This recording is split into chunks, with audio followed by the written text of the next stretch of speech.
HV पाठशाला पे स्वागत करता हूं। हम जो अपनी एग्रीकल्चर की सीरीज देख रहे थे उसे कंटिन्यू करते हुए अगले क्वेश्चन पे विचार करते हैं।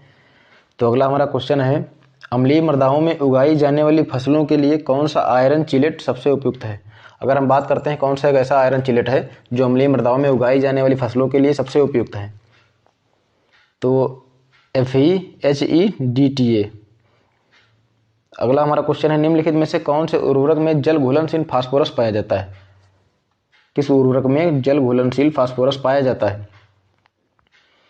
SSP, DCP, MAP। तो A और C दोनों, SSP और MAP। अगला हमारा क्वेश्चन है, निम्नलिखित में से किस हरी खाद वाली फसल के तने पर ग्रंथियां पाई जाती हैं। कौन सी एक ऐसी हरी खाद वाली फसल है जो जिसके तने पर ग्रंथियां पाई जाती हैं। तो एस्काइनोमिनी एफ्रास्पेरा, एस्काइनोमिनी एफ्रास्पेरा, ठीक है। तो इस पे जो है तने में ग्रंथियां पाई जाती हैं। सर्वप्रथम संकर धान किस देश में व्यावसायिक रूप से उगाया गया। संकर धान का संकर किस्म का तात्पर्य क्या है, मतलब दो भिन्न भिन्न किस्मों के मध्य क्रॉस कराया जाए। तो जो तीसरी जो जैसे मान लेते हैं कि ये हो गया A, ये हो गया B, ठीक है। तो तीसरी जो इनके मध्य संकर कराए जाने से तीसरी जो किस्म का उत्पादन होगा AB, ये हो गया। तो इनके मध्य संकर कराए A तथा B, दो भिन्न भिन्न किस्मों के मध्य संकर कराए जाने से जो उत्पन्न अगली किस्म होती है उसे हम संकर किस्म के नाम से जानते हैं। तो संकर धान किस देश में व्यावसायिक रूप से उगाया जाता था। चाइना में। चाइना में संकर धान व्यावसायिक रूप से उगाया जाता है। तंबाकू में शीर्ष कलिका को हटाने के लिए डीसकरिंग का मुख्य उद्देश्य क्या है। पौधे की ऊंचाई को कम करना, शाखाएं बढ़ाना, पोषक तत्व व ऊर्जा का फ्लोअर हेड से पत्तियों की तरफ बढ़ाने हेतु, पौधों को गिरने से बचाने हेतु। तो पोषक तत्व व ऊर्जा का फ्लोअर हेड से पत्तियों की तरफ बढ़ाने हेतु। यह भी क्वेश्चन पूछा जाता है कि निम्नलिखित में टॉपिक जो है किससे संबंधित है, तो तंबाकू से संबंधित है। या डीसकरिंग किससे संबंधित है, तो तंबाकू से संबंधित है। क्रॉप लॉगिंग का प्रयोग किस फसल में किया जाता है। क्रॉप लॉगिंग का प्रयोग किस फसल में किया जाता है, तो गन्ने में प्रयोग किया जाता है क्रॉप लॉगिंग। अच्छा, क्रॉप लॉगिंग है क्या, इस पे देख लेते हैं। तो क्रॉप लॉगिंग से आमतौर पर तात्पर्य यह है कि भौतिक और रासायनिक मापों की एक श्रृंखला द्वारा फसल की प्रगति की निगरानी करने की प्रणाली है। यह मूल रूप से एक पौधे की पोषण स्थिति का विश्लेषण करता है। क्रॉप लॉगिंग क्या है कि मतलब कोई पौधा है, उसमें इस बात की माप बताता है कि उसमें विभिन्न पोषक तत्वों की पोषण स्थिति क्या है, इसका विश्लेषण किया जाता है, तो उसे हम क्रॉप लॉगिंग कहते हैं। अगर इसकी परिभाषा की बात करते हैं तो क्रॉप लॉगिंग क्या है, तो क्रॉप लॉगिंग से तात्पर्य भौतिक और रासायनिक मापों की एक श्रृंखला द्वारा फसल की प्रगति की निगरानी करने की प्रणाली से है। अगर हम बात करें यह है क्या, या क्या कार्य करता है, तो मूल रूप से किसी एक पौधे के पोषण स्थिति का विश्लेषण करता है कि उसमें कितने अधिक मात्रा में पोषक तत्व हैं या कम मात्रा में हैं, तो उनकी स्थिति का विश्लेषण किया जाता है। किस प्रकार की मृदाओं में नमी ज्ञात करने के लिए न्यूट्रॉन स्कैटरिंग विधि का प्रयोग उपयुक्त नहीं है।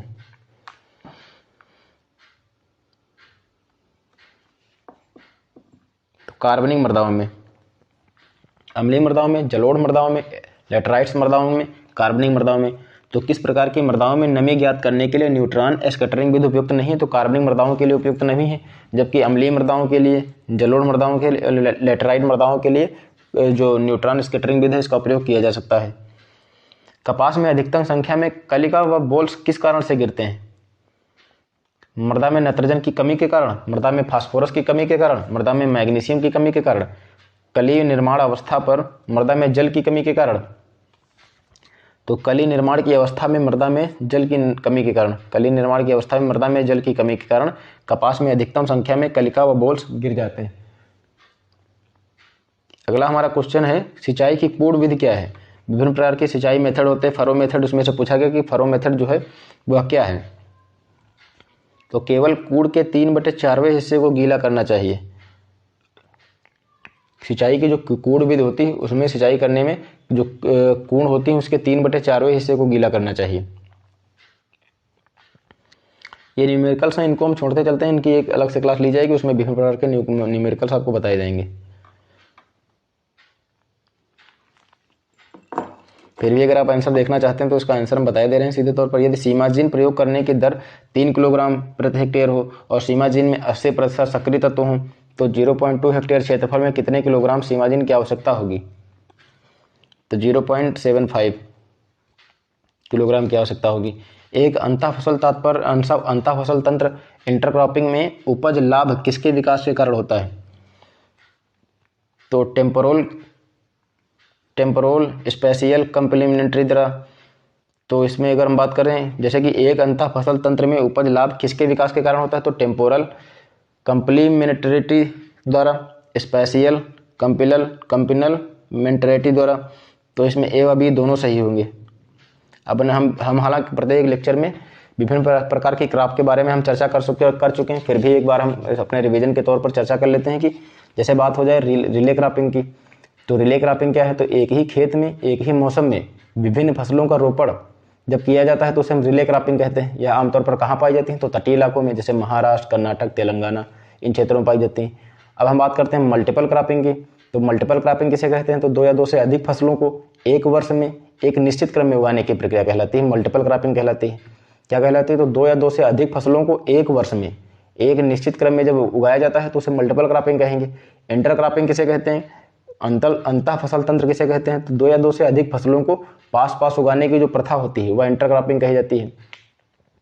अगर हम बात करें मल्टी स्टे क्रॉपिंग किसे कहते हैं? तो एक ही भूखंड पर अलग अलग ऊंचाई पर एक साथ 2 या 2 से अधिक फसलों को उगाने की प्रक्रिया क्या कहलाती है? तो मल्टी स्टे क्रॉपिंग कहलाती है।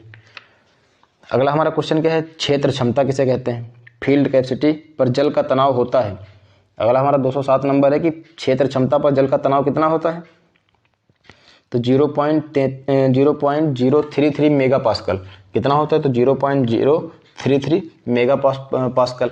अब हम बात कर लें, हालांकि पूर्व के लेक्चर में हम क्षेत्र क्षमता, स्थायी म्लान बिंदु इन मुद्दों पर बात कर चुके हैं। फिर से एक बार सरसरी नज़र पर देख लेते हैं। तो क्षेत्र क्षमता किसे कहते हैं? क्षेत्र क्षमता वह पानी है जिसे गुरुत्वाकर्षण की क्रिया के अंतर्गत आसानी से निकाला नहीं जा सकता है। तात्पर्य क्या है कि क्षेत्र क्षमता पानी की वह मात्रा होती है जिसे गुरुत्वाकर्षण की क्रिया के अंतर्गत आसानी से निकाला नहीं जा सकता है और मूल क्षेत्र में इसकी उपस्थिति भी होती है। अगर हम बात करते हैं स्थायी म्लान बिंदु किसे कहते हैं? तो मूल क्षेत्र में स्थित पानी की वह मात्रा जिसके नीचे जड़ें अपने विकास के लिए पानी नहीं निकाल सकती और सूख जाती हैं।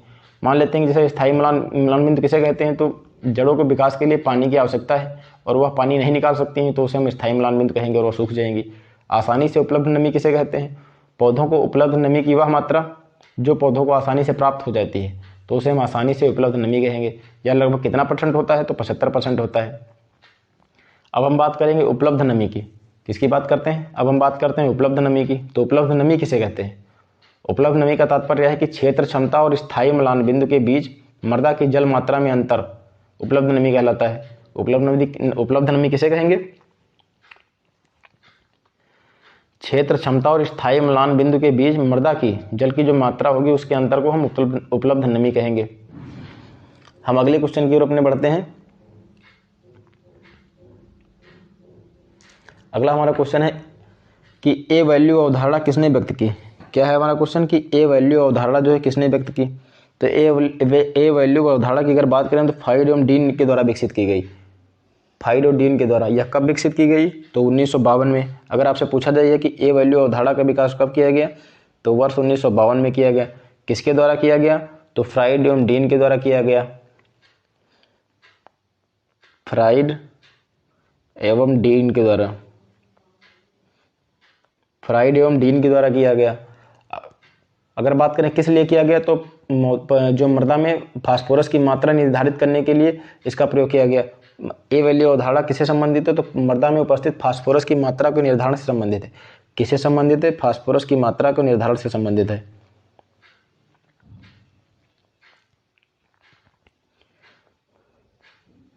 फास्फोरस की मात्रा के निर्धारण से संबंधित है। फास्फोरस की मात्रा के निर्धारण से संबंधित है। अगर हम बात करते हैं ए के मान के लिए किस प्रकार के सूत्र का प्रयोग किया जाता है, तो फार्मूला देख लेते हैं। क्या ए वैल्यू अवधारणा के लिए जो फार्मूला है वो क्या है? तो ए बराबर b1 - y/y। ठीक है, तो देखते हैं ए क्या है। तो ए जो है यह मृदा में प्राप्य फास्फोरस की मात्रा है।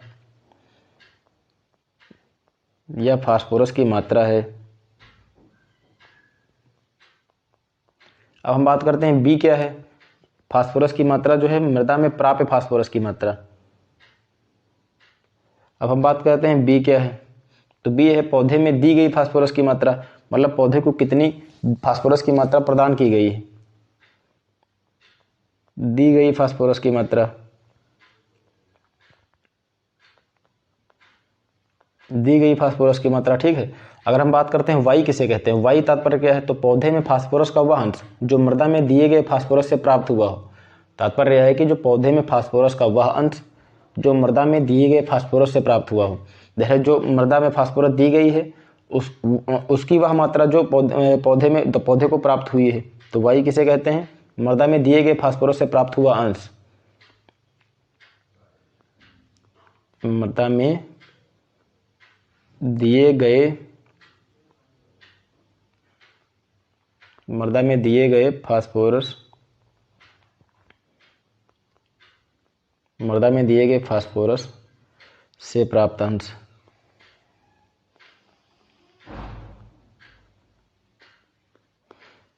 तो एक बार फिर से देख लेते हैं कि मतलब ए वैल्यू तकनीक क्या है। तो ए वैल्यू तकनीक जो है वर्ष 1952 में फ्राइड एंड डीन के द्वारा दी गई। किससे संबंधित है, तो मृदा में फास्फोरस की मात्रा को निर्धारण से संबंधित है। अगर हम इसके सूत्र की बात करते हैं तो ए बराबर बी 1 - वाई अपान वाई। ए क्या है, ए है मृदा में प्राप्य फास्फोरस की मात्रा। बी क्या है, बी है कि मृदा में दी गई फास्फोरस की मात्रा। अगर हम वाई की बात करते हैं तो पौधों में फास्फोरस की वह मात्रा जो मृदा में दिए गए फास्फोरस से प्राप्त होती है, तो उसे हम क्या कहेंगे,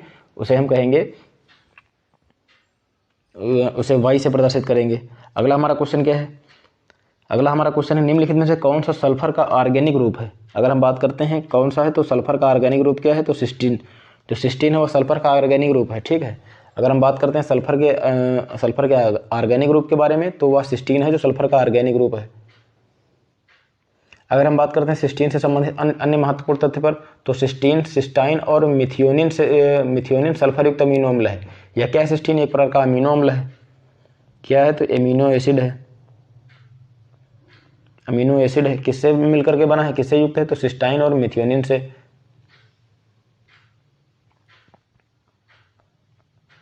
सिस्टाइन तथा मिथियोनिन से।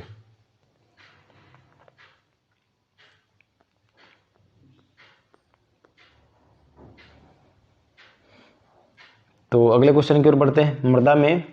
मृदा में अमोनियम उर्वरक से नाइट्रोजन व नाइट्राइस ऑक्साइड के निर्माण को क्या कहते हैं, विनाइट्रीकरण कहते हैं। मृदा जो हमारी जो पेड़ पौधे हैं, मृदा से नाइट्रेट और नाइट्राइट आयन के रूप में नाइट्रोजन का ग्रहण करते हैं। परंतु अगर मृदा में अमोनिया उर्वरक से नाइट्रोजन व नाइट्राइस ऑक्साइड के निर्माण को हम क्या कहेंगे, तो डीनाइट्रिफिकेशन कहेंगे। विभिन्न प्रक्रियाओं के कार्बनिक नाइट्रोजन में बदलाव को खनिजन भी कहते हैं।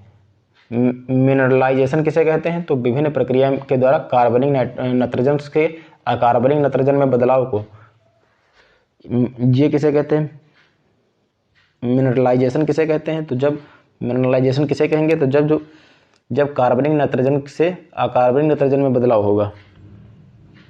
क्या होगा, कार्बनिक नाइट्रोजन से अकार्बनिक नाइट्रोजन में बदलाव। अकार्बनिक नाइट्रोजन में बदलाव।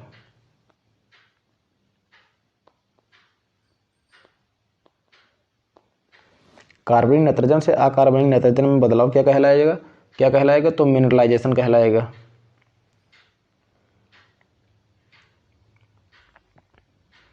अगला हमारा क्वेश्चन है कि किसके बीच संकरण के कारण ब्रेसिका जुन्सिया का विकास हुआ है। किसके बीच संकरण के कारण ब्रेसिका जुन्सिया का विकास हुआ है, तो ब्रेसिका नाइग्रा एवं ब्रेसिका कंप्रेस्टिस के बीच। ब्रेसिका नाइग्रा एवं ब्रेसिका कंप्रेस्टिस के बीच। अगर हम बात करें ब्रेसिका यू ट्राइंगल की अवधारणा किसने दी, तो नेगाहेरू ने विकसित की थी। ब्रेसिका यू ट्राइंगल की अवधारणा किसके द्वारा विकसित की गई थी, तो नेगाहेरू के द्वारा विकसित की गई थी। हम बात करते हैं डोलोमाइट का रासायनिक सूत्र की। अगला हमारा क्वेश्चन क्या है, डोलोमाइट के रासायनिक सूत्र का क्या नाम है या किस प्रकार के लिखा जाएगा? तो MgCO3 CaCO3, magnesium carbonate and calcium carbonate. तो MgCO3 एंड CaCO3 किसका? डोलोमाइट का रासायनिक सूत्र है। जड़ों की जाइलम वाहिनियों में लवण ऊपर की ओर किस विधि के द्वारा पहुंच जाते हैं? तो वाष्पोत्सर्जन प्रवाह के द्वारा। जड़ों की जाइलम वाहिनियों में लवण जो है ऊपर की ओर किस विधि के द्वारा पहुंचाए जाते हैं? तो वाष्पोत्सर्जन प्रवाह के द्वारा।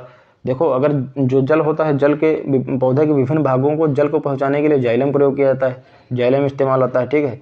अगर हम बात करें फ्लोएम की, तो बनाया गया जो भोजन होता है पौधों के द्वारा, उसे पौधे के विभिन्न भागों में कौन पहुंचाता है? तो फ्लोएम पहुंचाता है। तो फ्लोएम का कार्य क्या है? बने हुए भोजन को या संचित भोजन को पौधे के विभिन्न भागों तक पहुंचाना। अगर हम बात करें जल खनिज लवण को, तो यह जाइलम सहायता प्रदान करता है। जड़ों की जाइलम वाहिनियों में लवण ऊपर की ओर किस विधि के द्वारा पहुंचाए जाते हैं? तो वाष्पोत्सर्जन प्रवाह के द्वारा पहुंचाए जाते हैं। विस्तृत कार्बन तथा नाइट्रोजन अनुपात वाले कार्बनिक अवशेषों का विच्छेदन संकुचित कार्बन अनुपात नाइट्रोजन अनुपात वाले कार्बनिक अवशेषों की तुलना में गति से क्या होता है? धीमा होता है। विस्तृत C अनुपात N वाले कार्बनिक अवशेषों का विच्छेदन संकुचित विस्तृत C अनुपात 1 और संकुचित C अनुपात 9, सॉरी दोस्तों, विस्तृत C अनुपात N एंड संकुचित C अनुपात N अनुपात वाले कार्बनिक अवशेषों की तुलना में जो गति से होता है, किस प्रकार की गति होती है? तो धीमी गति से होता है।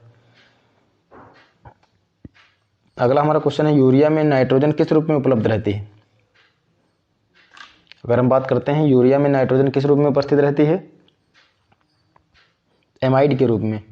यह प्रचलित क्वेश्चन है कि यूरिया में नाइट्रोजन किस रूप में उपलब्ध रहती है? तो एमाइड के रूप में। अगर हम बात करते हैं किस पीएच मान पर फास्फोरस की उपलब्धता मृदा में सर्वाधिक होती है? किस पीएच मान पर फास्फोरस की उपलब्धता मृदा में सर्वाधिक होती है? तो 6.5 पीएच मान पर मृदा में फास्फोरस की पीएच मान पर फास्फोरस की उपलब्धता जो होगी मृदा में सर्वाधिक होगी। और अगर हम बात करें कि पीएच मान 7.2 पर, अगर पीएच मान 7.2 इसमें जो दिया गया है, पीएच मान 7.2 पर क्या होगा? तो फास्फोरस के H2PO4 और H2PO 7.2 जो फास्फोरस है, सॉरी दोस्तों, इसमें एक मिनट कन्फ्यूजन, इसको चेक कर लेते हैं।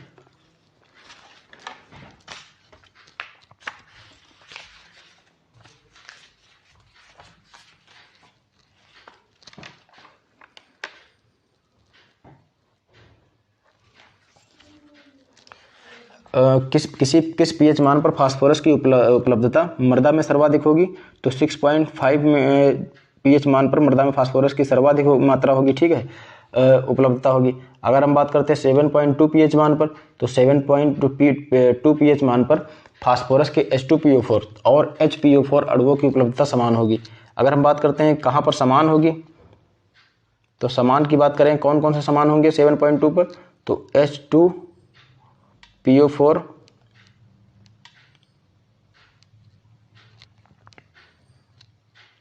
H2PO4 के अणु बराबर होंगे HPO4 के अणु के HPO4 के। किस पीएच मान पर? तो 7.2 पर। एक बार फिर से देखते हैं किस पीएच मान पर फास्फोरस की उपलब्धता मृदा में सर्वाधिक होगी।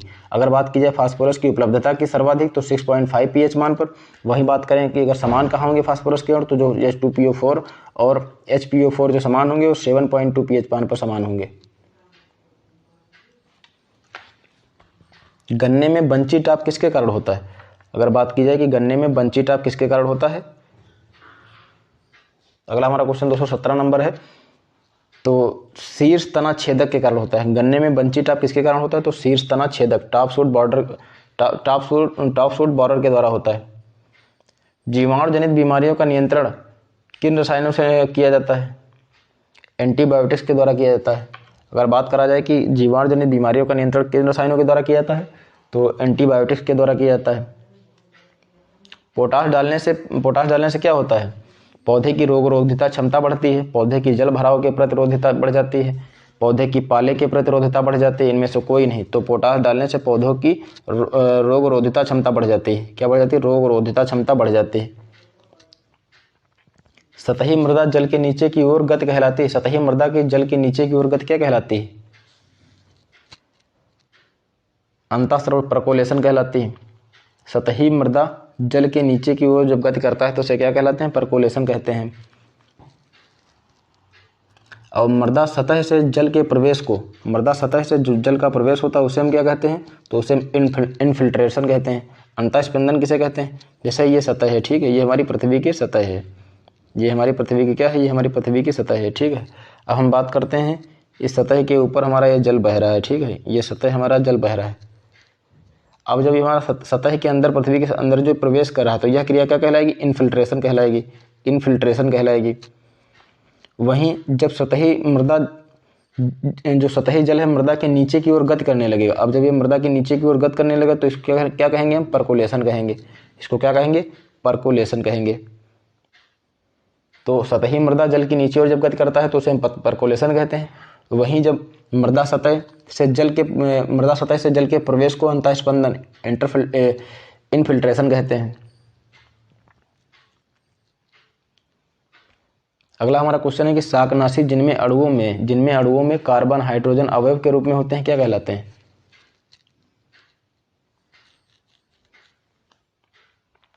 कार्बनिक शाकनाशी कहलाते हैं। शाकनाशी जिनमें अणुओं में कार्बन और हाइड्रोजन अवयव के रूप में होते हैं क्या कहलाते हैं? कार्बनिक शाकनाशी कहलाते हैं। अगर हम बात करें विश्व में प्रथम पूरा इंट्रोड्यूस, जो विश्व में पहला इंट्रोड्यूस अकार्बनिक शाकनाशी था तो कौन था? डायनोसेफ था। पहला जो अकार्बनिक शाकनाशी कौन था? तो डायनोसेफ था। अगर हम बात करें अकार्बनिक शाकनाशी की तो पहला कौन था? अकार्बनिक शाकनाशी जो था वो पहला कौन था? तो डायनोसेफ था।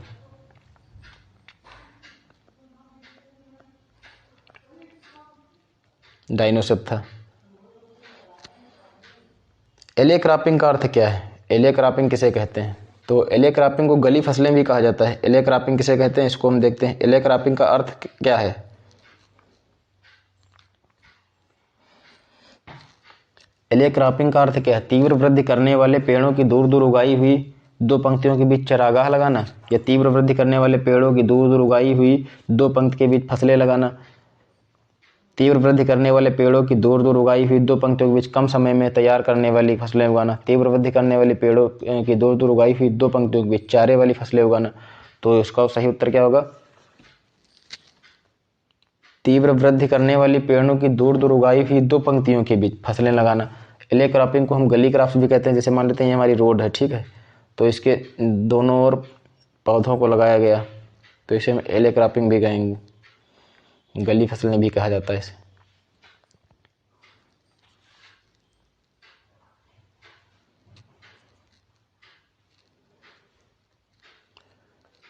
रिले क्रॉपिंग का क्या अभिप्राय है?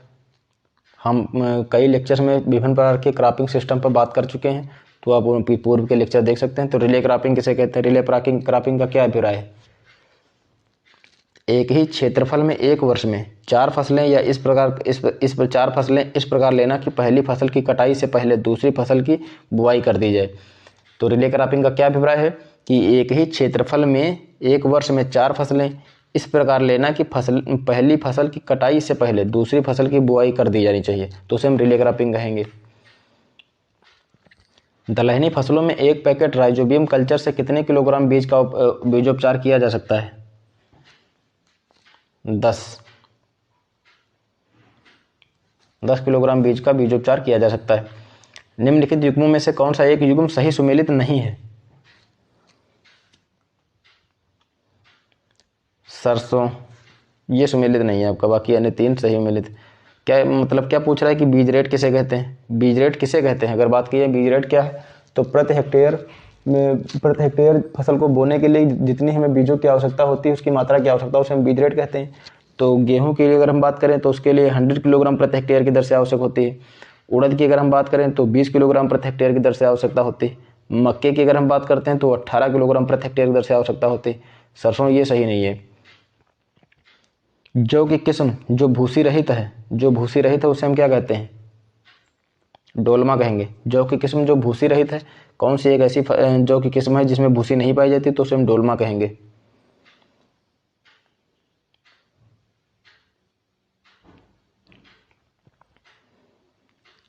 अगला हमारा क्वेश्चन क्या है? अगला हमारा क्वेश्चन है कि निम्नलिखित युग्मों में से कौन सा एक सही सुमेलित नहीं है? तो अरहर, नीलम। नीलम जो है, नीलम किस्म नीलम किस्म की अगर हम बात करते हैं तो यह अलसी की एक उन्नत किस्म है। नीलम किसकी किस्म है? तो अलसी की किस्म है यह। अब हम बात कर लेते हैं कौन कौन से सुमेलित हैं। बसंती किसकी किस्म है? तो सरसों की किस्म बसंती की अगर हम बात करते हैं बसंती की, तो बसंती सरसों की किस्म है। अगर हम बात करें चंद्रा किसकी किस्म है? तो मूंगफली की किस्म है। मल्लिका किसकी किस्म है? देखो, माँ से मल्लिका, माँ से मसूर, आप ये याद रख सकते हैं। तो मल्लिका किसकी किस्म है? मल्लिका मसूर की किस्म है। अगर हम बात करें नीलम, नीलम अरहर की किस्म ना होकर के अलसी की किस्म है। अन्य सभी किस्में सही सुमेलित हैं। तो धन्यवाद दोस्तों। आपको हमारा वीडियो पसंद आया हो तो इसे लाइक कीजिए एंड अपने दोस्तों के साथ इसको शेयर कीजिए और हमारे चैनल को सब्सक्राइब कीजिए। मिलते हैं अगले लेक्चर के साथ। धन्यवाद।